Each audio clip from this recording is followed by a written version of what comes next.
चलिए आज हम एक ऐसे कुंडली का वर्णन करेंगे जिनका प्रश्न है कि इनकी पत्नी इनसे दूर रह रही है, क्या इनका वैवाहिक संबंध फिर से इन्हें जोड़ना चाहिए या डिवोर्स देकर दूसरा विवाह करनी चाहिए।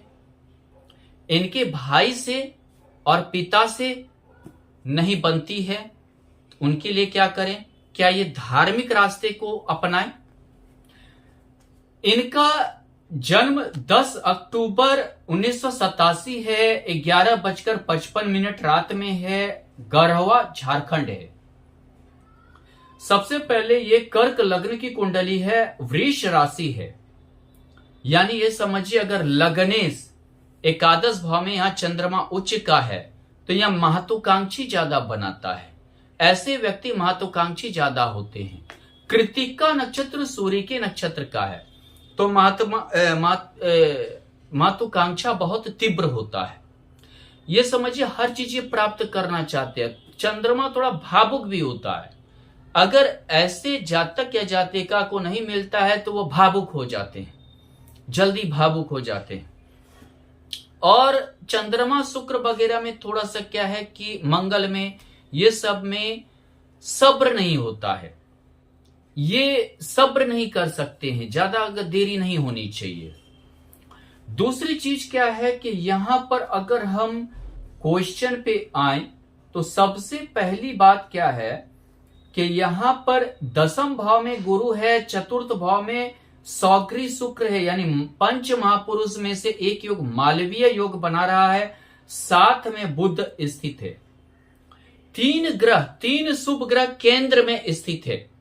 पहली बात, 3 शुभ ग्रह केंद्र में स्थित है, गुरु, बुध और शुक्र, और एक दूसरे से दृष्ट भी है, और कोई पाप ग्रह नहीं है। अगर यहां देखें तो गुरु पर मंगल की दृष्टि है, और अगर देखें तो बुध और शुक्र पर किसी पाप ग्रह की दृष्टि नहीं है। ऐसे में इसे सरस्वती योग भी कहते हैं। यानी आप कह सकते हैं कि केंद्र में हो, युति हो, दृष्ट हो तो सरस्वती योग यानी विद्या योग। ऐसे जातक या जातिका विद्या के लिए यानी ज्ञान के लिए भटकते हैं।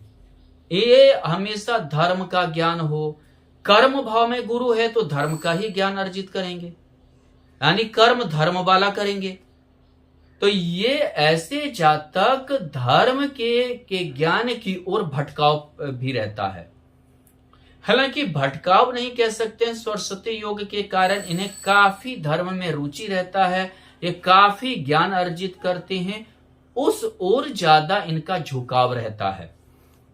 दूसरी बात, यहां चतुर्थेश को देखें तो पाप कर्तरी योग में बैठा है, यानी ठीक चतुर्थ भाव के द्वादश में देखे सूर्य, मंगल और केतु तीनों पाप ग्रह स्थित हैं। इसके द्वादश भाव यानी पंचम भाव में शनि स्थित है, यानी कि दोनों ओर पाप है, तो पाप कर्तरी योग में है। चतुर्थ भाव निजी जिंदगी होता है, निजी सुख होता है, मां का घर होता है, या समझिए इसको कि आपका अचल संपत्ति का भाव होता है।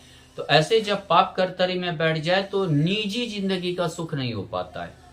ये समझिए निजी सुख नहीं कर पाते, कमाते तो हैं लेकिन सुख कोई और ही कर बैठता है, किसी और का ही घर में ज्यादा चलता है, क्योंकि ये द्वादश बुध होकर चतुर्थ भाव में है, किसी और का, चाचा का, चाची का, बुआ का या किसी और का घर में ज्यादा चलता है। जैसे कोई कमाता कोई और है और घर में शासन किसी और का चलता हो।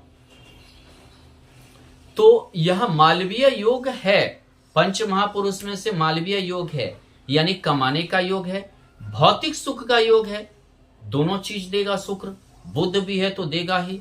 लेकिन इसके साथ साथ पाप कर्तरी योग है, यानी भोग नहीं देगा आपको। सुख योग तो रहेगा लेकिन भोग नहीं रहेगा। किसी किसी को देखिए गाड़ी है, घोड़ा है, घर है, द्वार है, लेकिन भोग की कमी है, भोग उसके नसीब में नहीं है।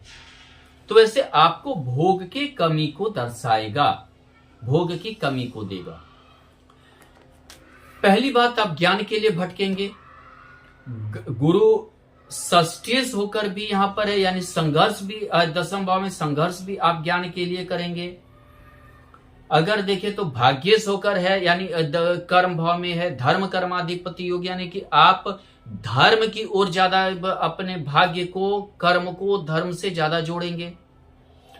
मंगल की भी दृष्टि है गुरु पर, यानी भाग्येश की दृष्टि है गुरु पर, यह दसम में कर्मेश की दृष्टि है, यानी समझिए कि आपका धर्म संबंधी ही काम को बढ़ाएगा। तीसरा चीज, अब आते हैं वैवाहिक जीवन पर। यहां शनि वैवाहिक जीवन है, शनि पंचम भाव में है, सप्तमेश होकर पंचम भाव में है। जाहिर सी बात है कि जाना पहचाना घर में विवाह हुआ होगा या लव मैरिज हुआ होगा, लेकिन इनसे जब पूछा तो जाना पहचाना घर में विवाह हुआ था, जिस परिवार को जानते पहचानते हो अच्छी तरीके से। शनि ज्येष्ठा नक्षत्र बुध के नक्षत्र का है, यानी द्वादशेश के नक्षत्र का है और तृतीय भाव के नक्षत्र का है।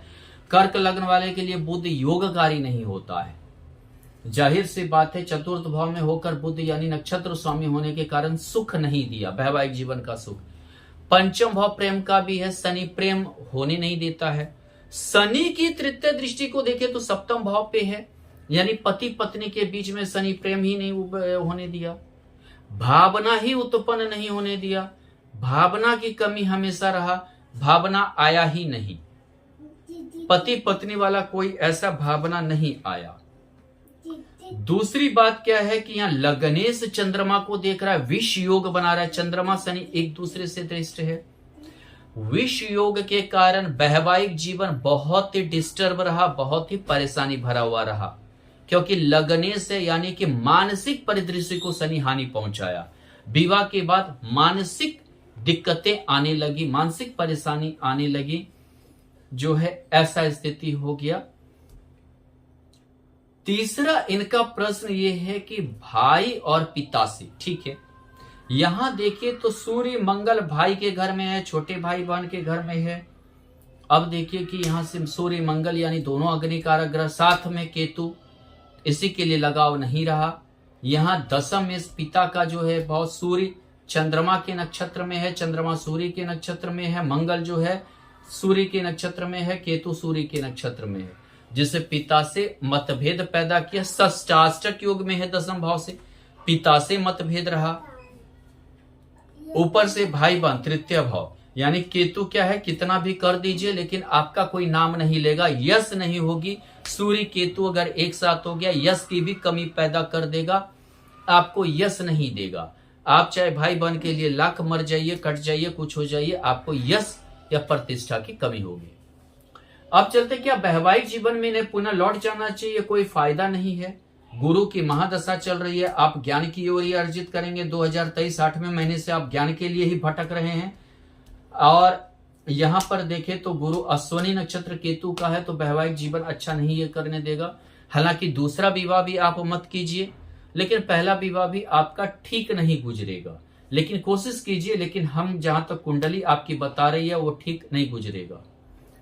शनि पंचम भाव में है तो बाल बच्चा लेट से होता है, लेकिन कभी कभी जो है यहाँ देखिए अष्टमेश शनि भी है, यानी कि, और सप्तमेश भी है, यानी कि बाल बच्चे का कमी को दर्शा रहा है।